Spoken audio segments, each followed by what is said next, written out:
My name is Chris Drew, and I'm with the Uptown Multicultural Arts Center. I'm the executive director of that nonprofit arts organization, and we've been trying to figure out how to improve the situation for artists here in Chicago for 20 years.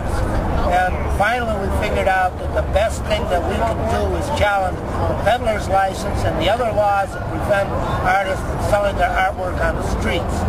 So I went down December 2nd here to the Loop to sell my art for $1. My patches that I make and print, and been printing for 10 years around Chicago and for 20 years at our screen print workshop for $1. And I was arrested on that misdemeanor and taken down to the South State Street Jail, and there they found a tape recording, an audio tape recording of my arrest in my poncho that they had folded up and put in my bag. And they decided that it was better to charge me with a first-class felony for audio taping an officer on duty arresting me than to charge me with a misdemeanor. Well, but they charged me with, of course, both, and the court later dropped the misdemeanor, and they're presently running me through court on yes, it's a state statute for the eavesdropping and a city statute for the peddler's license. So it's the state's attorney that is presently prosecuting me for eavesdropping on my own arrest. The interesting thing of this to everybody out there is that increasingly we have cell phones able to watch and record, and yet to protect ourselves in court we're not allowed to use this instrument.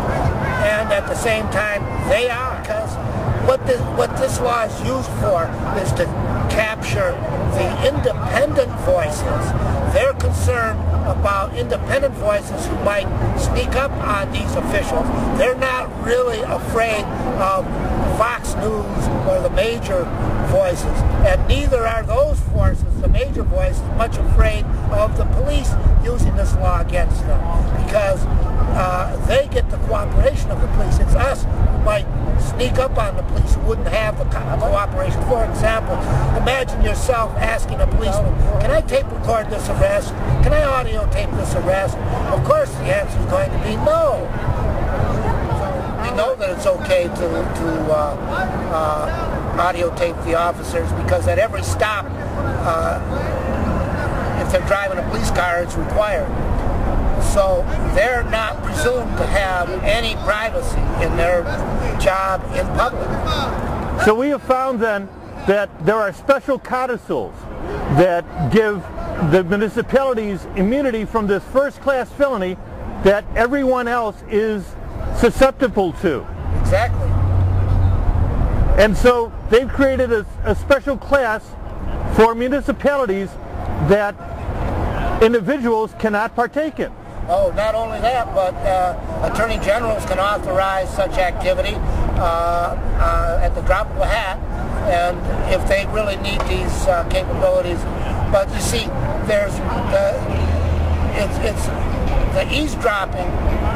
Nobody knows about this, how the eavesdropping law affects us as individuals, and it's never enforced except in cases such as myself, where they're nailing an activist for having used the technology to observe the public servant's activities in public and to bring it to public attention in an embarrassing way to the force. So it's a shield law, a law that is used to shield the policeman, and it's unconstitutional because it's not used in a correct manner, in any fair manner. It's used only to suppress speech, which news gathering is part of. The ability to gather information is part of speech.